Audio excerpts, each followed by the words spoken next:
पुण्याच्या बाहेर जुन्या टेकडीवर एक उंच राखाडी इमारत उभी होती. शांतिनिकेतन अपार्टमेंट. नाव जरी शांत असलं तरी त्या इमारतीभोवती कायम एक विचित्र शांतता पसरलेली असायची. विहान आणि त्याची बायको मृणाल नवीन आयुष्य सुरू करायला तिथे राहायला आले होते. स्वस्तात इतकं मोठं घर मिळणं म्हणजे नशीब आहे, विहान हसत म्हणाला. पण वॉचमनने चावी देताना थोडं थांबून विचारलं, साहेब, तुम्ही खरंच 5व्या मजल्यावरच घर घेतलं? हो का? वॉचमनने काही उत्तर दिलं नाही, फक्त एवढंच म्हणाला, रात्री दरवाजा बंद ठेवा. पहिल्या रात्री सगळं व्यवस्थित होतं, पण रात्री 2 वाजता दरवाजावर हलक्या आवाजात ठोके पडले. मृणाल दचकून उठली. कोण आहे? ती कुजबुजली. उत्तर नाही. विहान उठून दरवाजाजवळ गेला. कोण? त्याने विचारलं. शांतता. त्याने डोअर आयमधून पाहिलं. बाहेर कोणीच नव्हतं. तो परत झोपायला गेला. पण जसजसा तो आडवा झाला, पुन्हा आवाज. टकटक. यावेळी जास्त जोरात. दुसऱ्या दिवशी विहानने CCTV कॅमेरा बसवला. आता कळेल कोण आहे ते, तो म्हणाला. रात्री पुन्हा तेच घडलं. टकटक. पण यावेळी त्यांनी दरवाजा उघडला नाही. सकाळी त्यांनी फुटेज पाहिलं आणि ते पाहून मृणालचा जीव थरथरला. स्क्रीनवर कोणीच नव्हतं, पण दरवाजा आपोआप हालत होता, जणू कोणी बाहेरून ठोठावत होतं. शेजारच्या फ्लॅटमध्ये एक म्हातारा माणूस राहत होता, देशपांडे काका. त्यांनी शांतपणे सांगितलं, तुमच्या आधी त्या घरात एक कुटुंब राहत होतं, आई, वडील आणि एक लहान मुलगी. मग? मृणालने विचारलं. काका हळू आवाजात म्हणाले, एक रात्री मुलगी गायब झाली. कुठे गेली कोणालाच माहीत नाही. पण काका थोडं थांबले. त्या रात्रीनंतर दरवाजावर ठोके सुरू झाले. त्या रात्री मृणाल बाथरूममध्ये गेली. आरशात पाहताना तिला वाटलं कोणीतरी तिच्या मागे उभं आहे. ती वळली. कोणीच नव्हतं. पुन्हा आरशात पाहिलं. यावेळी स्पष्ट दिसलं, एक छोटी मुलगी. ओले केस, पांढरा फ्रॉक आणि डोळे पूर्ण काळे. मृणाल किंचाळली. त्या रात्री ठोके नेहमीपेक्षा जास्त जोरात पडत होते. धडाम धडाम. मृणाल रडत होती, दरवाजा उघडू नकोस. पण विहानला सहन झालं नाही. तो ओरडला, कोण आहे? आणि त्याने दरवाजा उघडला. बाहेर एक छोटी मुलगी उभी होती. ती हळू आवाजात म्हणाली, मला आत येऊ द्या. विहान गोठून गेला. तू कोण आहेस? त्याने विचारलं. मुलगी हसली. मी इथेच राहते. मृणाल मागून ओरडली, दरवाजा बंद कर. पण उशीर झाला होता. मुलगी हळूच आत आली आणि दरवाजा आपोआप बंद झाला. देशपांडे काकांनी दुसऱ्या दिवशी सांगितलं, ती मुलगी मेलीये. कसं? विहान थरथरत विचारला. तिच्या आईवडिलांनी तिला बंद केलं होतं, 5व्या मजल्यावरच्या स्टोअररूममध्ये. का? ती म्हणायची, तिला कोणीतरी दिसतंय. मग एक दिवस दरवाजा उघडला आणि ती गायब झाली. त्या रात्री पुन्हा ठोके आले, पण यावेळी दरवाजा आतून ठोठावला जात होता. मृणालने हळूच स्टोअर रूम उघडली आणि तिथे तीच मुलगी उभी होती. ती हसली. आता तुम्ही बाहेर जा. आजही त्या इमारतीत 5व्या मजल्यावर रात्री 2 वाजता टक टक आवाज येतो आणि जर तुम्ही दरवाजा उघडला तर कोणीतरी आत येतं. पहिल्या रात्रीचा अनुभव दोघांनीही दुर्लक्ष करण्याचा प्रयत्न केला. कदाचित वाऱ्यामुळे असेल, विहान म्हणाला. पण मृणालला खात्री होती, तो आवाज वाऱ्याचा नव्हता. दुसऱ्या दिवशी विहान ऑफिसमधून लवकर आला. त्याच्या हातात एक छोटा CCTV कॅमेरा होता. आज सगळं कळणार, तो म्हणाला. त्याने दरवाजासमोर कॅमेरा बसवला, मोबाईलशी जोडला आणि टेस्ट करून पाहिलं. स्क्रीनवर सगळं अगदी स्पष्ट दिसत होतं. दरवाजा, कॉरिडॉर आणि दूरपर्यंत पसरलेली रिकामी शांतता. रात्री सगळं शांत होतं. घड्याळात 2 झाले. घड्याळात 1 वाजून 57 मिनिट. 1:58, 1:59, 1:59 आणि नेमकं 2 वाजता टक टक दोघंही जागे झाले. यावेळी आवाज जास्त स्पष्ट होता, जणू कोणी दरवाजावर हाताने नाही तर नखांनी ठोठावत होतं. मृणालने विहानचा हात घट्ट पकडला. उघडू नकोस. विहान शांत राहिला. त्याने मोबाईल काढला आणि CCTV लाईव्ह फीड उघडलं. दोघेही स्क्रीनकडे पाहत होते. कॉरिडॉर रिकामा होता, कोणीच नव्हतं, पण दरवाजा हलत होता हळूहळू, जणू कोणी बाहेरून दाब देत होतं. टक टक. मृणालच्या डोळ्यात पाणी आलं. कोणी नाहीये, मग आवाज कोण करतंय? अचानक कॅमेऱ्यात काहीतरी दिसलं. दरवाजाच्या अगदी खाली जमिनीवर ओल्या पावलांचे ठसे, लहान मुलांच्या पावलांसारखे. ते ठसे हळूहळू पुढे येत होते आणि दरवाजाजवळ थांबले. त्याचवेळी खोलीत थंडी वाढली. AC बंद होता, खिडक्या बंद होत्या, तरीही श्वास घेताना दूर दिसत होता. मृणाल थरथर कापत म्हणाली, ती इथेच आहे. विहानने पुन्हा स्क्रीनकडे पाहिलं आणि यावेळी फक्त एका सेकंदासाठी कॅमेऱ्यात दिसलं एक चेहरा, लहान मुलीचा. ओले केस चेहऱ्यावर चिकटलेले आणि डोळे पूर्ण काळे. अचानक स्क्रीन ब्लॅक झाली. नेट गेलं का? विहान म्हणाला. पण फोन चालू होता, इंटरनेट होतं, फक्त CCTV फीड बंद झाला होता. आणि त्याच क्षणी टक टक आवाज पुन्हा आला. यावेळी दरवाजाच्या अगदी जवळून, जणू कोणीतरी आत येण्याची वाट बघत होतं. मृणाल हळू आवाजात बोलू लागली, तिने मला पाहिलं. कोण? विहान घाबरला.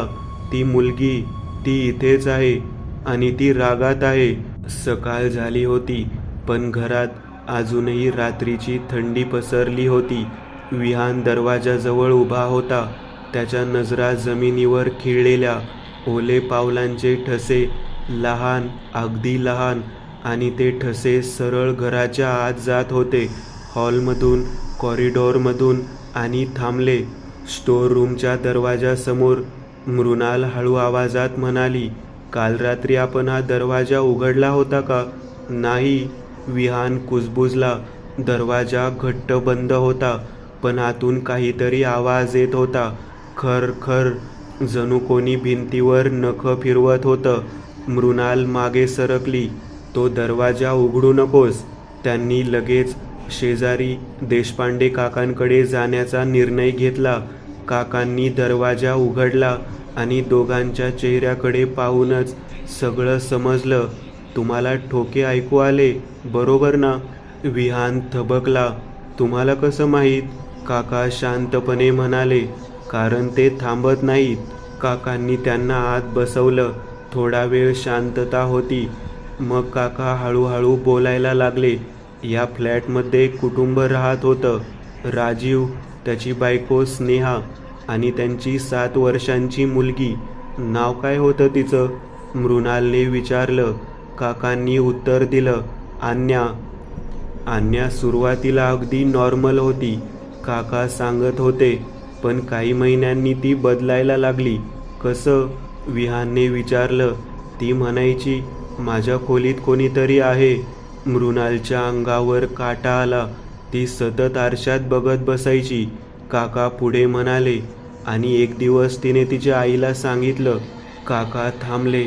मग हळू आवाजात म्हणाले, आई, ती मला बोलावते आहे. राजीव आणि स्नेहा घाबरले. त्यांना वाटलं मुलगी वेडी होत आहे. मग त्यांनी काय केलं? विहानने विचारलं. काकांनी डोळे खाली केले. त्यांनी तिला स्टोर रूममध्ये बंद केलं. त्या रात्री काका म्हणाले, संपूर्ण मजल्यावर ठोके ऐकू येत होते. टक टक. आन्या दरवाजावर ओरडत होती, मला बाहेर काढा. मृणालच्या डोळ्यात पाणी आलं. मग त्यांनी उघडलं का? काका हळू आवाजात, नाही. सकाळी आवाज थांबला होता. संपूर्ण घर शांत होतं. राजीवने दरवाजा उघडला. काकांचा आवाज थरथरला. आन्या आत नव्हती. कुठे गेली? विहान जोरात म्हणाला. कोणालाच माहीत नाही, पण काका पुढे झुकले. भिंतीवर नखांनी ओरखडे होते आणि त्यावर लिहिलं होतं, ती आता बाहेर आहे. मृणाल पूर्ण गोठली. म्हणजे काल रात्री? काका मान हलवली. हो, तीच आहे. काका गंभीरपणे म्हणाले, एक गोष्ट लक्षात ठेवा, ती आत यायचा प्रयत्न करते आणि जर एकदा ती आत आली, ते थांबले, तर ती कधीच बाहेर जात नाही. विहान आणि मृणाल घरी परतले.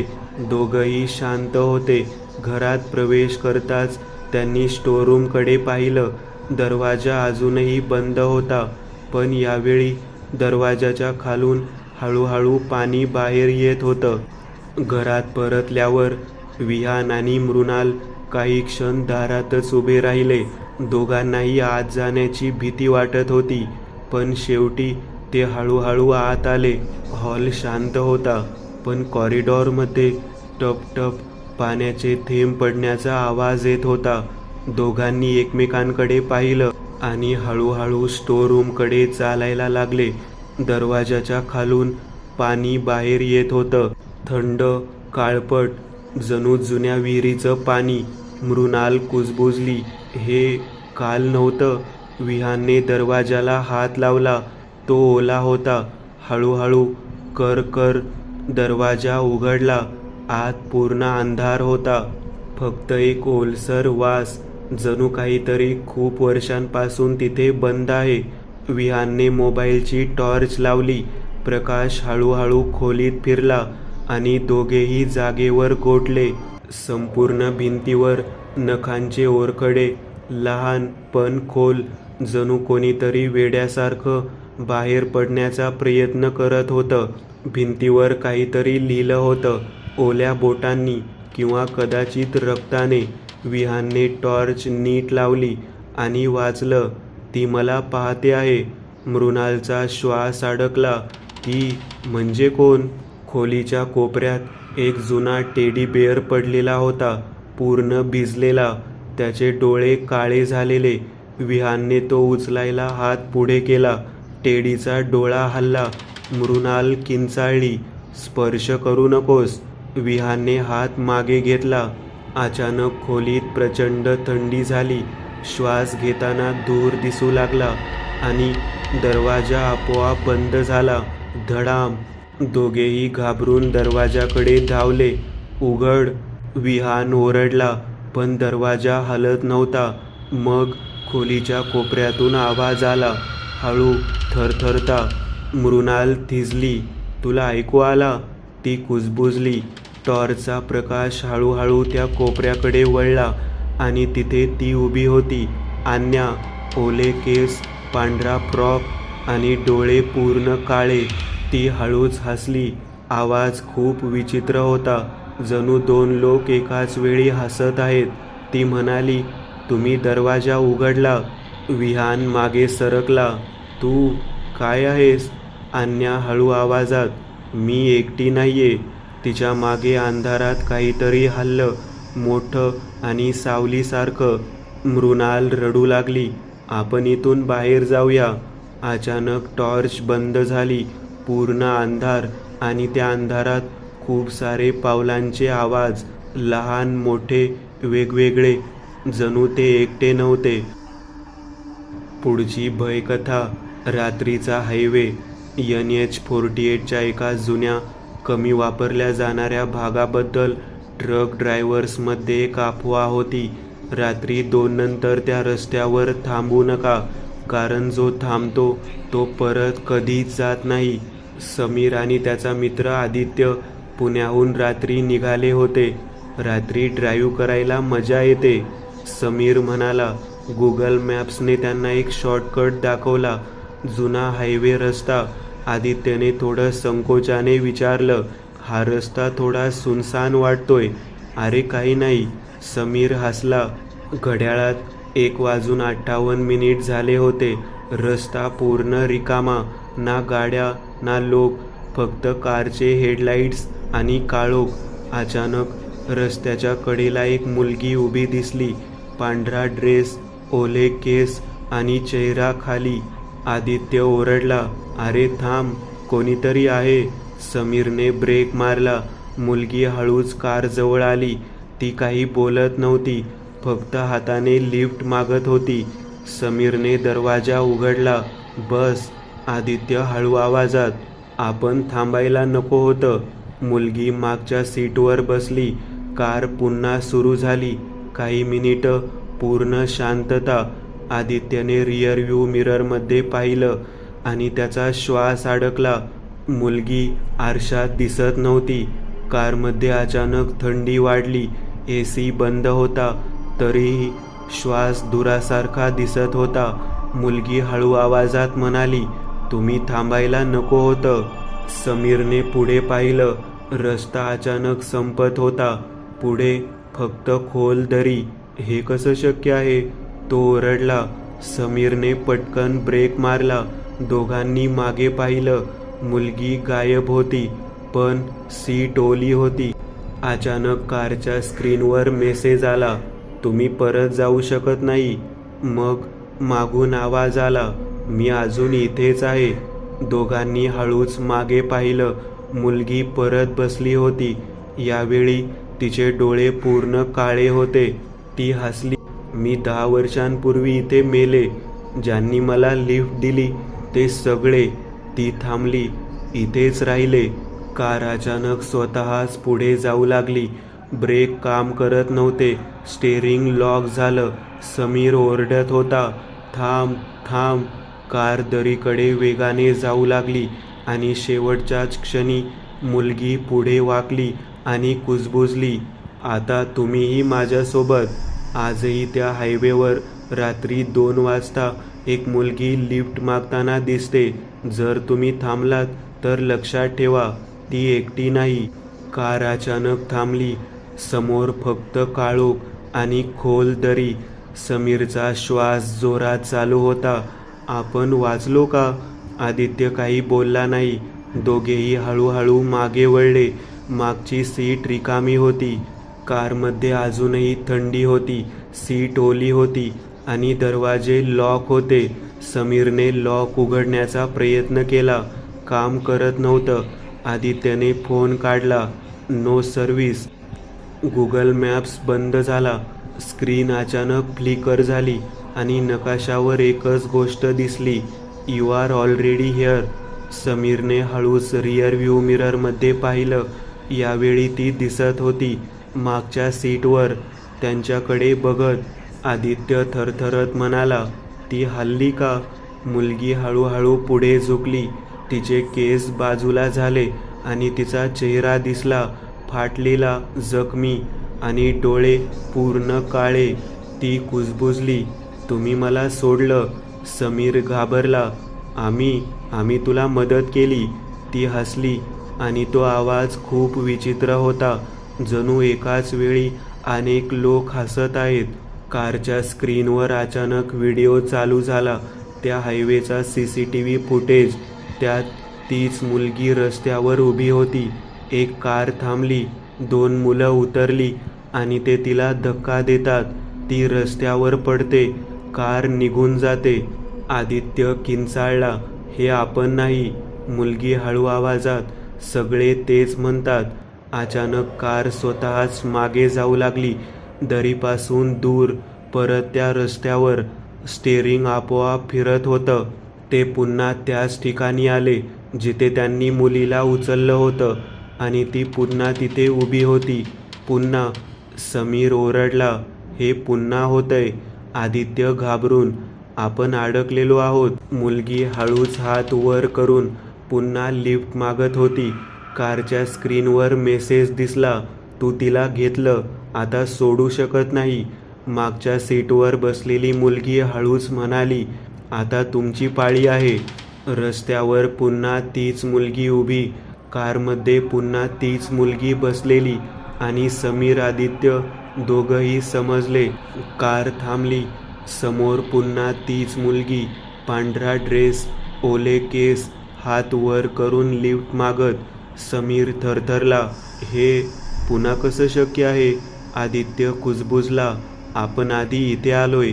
अचानक समीरच्या डोक्यात काहीतरी चमकलं, जणू आठवणी परत येत होत्या. तो घाबरून म्हणाला, आपण आधीही तिला उचललं होतं. आदित्यने त्याच्याकडे पाहिलं. काय बोलतोयस? समीर डोळे मोठे करून, फक्त आज नाही, अनेक वेळा. आदित्यने मोबाईल उघडला, गॅलरी उघडली आणि तो गोठला. त्यात फोटो होते, त्याच रस्त्याचे, त्याच मुलीचे आणि त्यांच्याच कारचे, पण ते फोटो त्यांनी कधी काढले नव्हते. एक व्हिडिओ चालू केला. त्यात समीर गाडी चालवत होता, आदित्य हसत होता आणि मागे तीच मुलगी बसलेली होती. ती हळूच कॅमेऱ्याकडे पाहते आणि म्हणते, तुम्ही परत आलात. समीरचा आवाज थरथरला. आपण आधी इथे मरण पावलोय का? मागून आवाज आला. हो. दोघांनी हळूच मागे पाहिलं. ती मुलगी तिथेच होती. यावेळी तिचा चेहरा स्पष्ट दिसत होता, जखमी, रक्ताळलेला. ती म्हणाली, प्रत्येक वेळी तुम्ही मला उचलता, प्रत्येक वेळी तुम्ही मरता. आदित्यने धाडस करून विचारलं, तुझं नाव काय आहे? ती काही क्षण शांत राहिली. मग हळू आवाजात, रिया. रिया पुढे म्हणाली, मी एकटी नाही. ज्यांनी मला सोडलं, ज्यांनी मला मारलं, सगळे इथे आहेत. समीरने कारच्या बाहेर पाहिलं आणि त्याचा जीव थरथरला. रस्त्यावर अंधारात खूप लोक उभे होते, सावल्या हलणाऱ्या, आणि सगळे कारकडे बघत होते. कारचा दरवाजा आपोआप उघडला. रिया म्हणाली, या, तुम्हाला दाखवते. आदित्यने नकार दिला, आपण बाहेर जाणार नाही. पण समीर जणू कोणाच्या ताब्यात हळूहळू कारमधून उतरला. तो रस्त्यावर पाऊल ठेवताच सगळं बदललं. रस्ता तसाच होता, पण आजूबाजूला जळालेल्या गाड्या, तुटलेले बोर्ड आणि मृत शांतता. रिया त्याला एका जागेकडे घेऊन गेली. तिथे रक्ताचे डाग आणि कारचे तुकडे. ती म्हणाली, इथे तुम्ही मला धडक दिली होती. समीर ओरडला, नाही, आम्ही नाही. रिया हसली आणि तिचा चेहरा बदलायला लागला. डोळे मोठे, तोंड विकृत, आवाज बदलला. सगळे तेच म्हणतात. अचानक आदित्यने कारमधून पाहिलं. समीर एकटा उभा नव्हता. त्याच्या मागे दर्जनभर सावल्या उभ्या होत्या आणि सगळे हळूहळू त्याच्याकडे चालत होते.